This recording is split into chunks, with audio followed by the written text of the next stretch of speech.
Chapter 15, we're in a forest that I'm not liking. I don't think Sarah's is liking it either. There are these things called shades, and they're like spirits that are trapped, reliving their last moments, and they're just screaming. We're at an inn, and I have a feeling that we're not getting a one bed scene. It just feels too early for that as much as my heart would desire one. Carrion is still knocked out, but we're heading to Kalish, which is Fisher's home. The land is warded so that way Belcon and his armies can't enter. Despite this, it is still an active war zone. The guy at the stable is interested in buying Carrion, and Fisher's interested.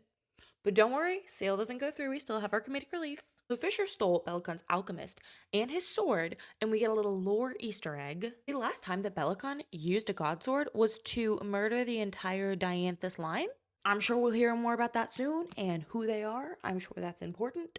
Ren is here, and he gets recognized, so now it's time for him and Fisher to go, but not before every single person in this tavern thanks them individually for the work that they have done, for the lives they've saved. And something's up with this because Fisher cannot handle the gratitude and he runs on out of there.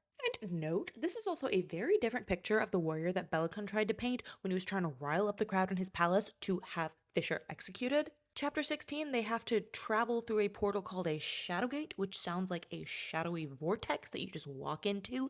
No thank you, and it makes you nauseous your first time. No thank you. Ceres doesn't have a choice in the matter. She's got to go through it, because the blood oath, where she has to do whatever he tells her because he has compelled her to, she comes out hurling. Ryan is like a little sweetie pie, and he carries her away, though she's sick, explaining that Fisher didn't used to be a dick. But after traveling through the Quicksilver without relics, the piece that is still stuck in him is driving him mad constantly, and the only reason that he isn't like fully bonkers is because he constantly wears the relic. Carrion is awake, and I underestimated this man.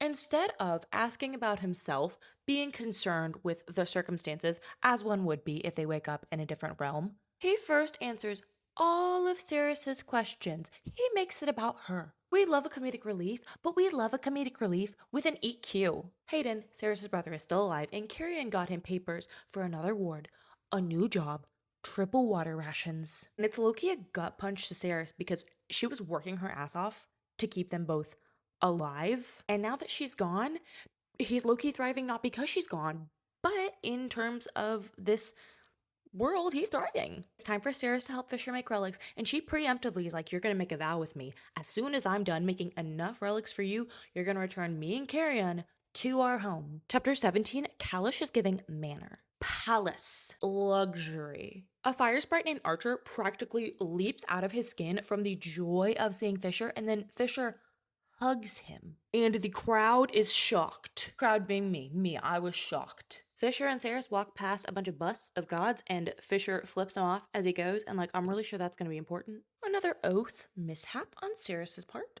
She made Fisher swear that once she made enough relics, she'd be free. And now that they're here in the forge, it's looking like 15,000 relics are required. And she doesn't even know how to make one. See you tomorrow for chapter 18.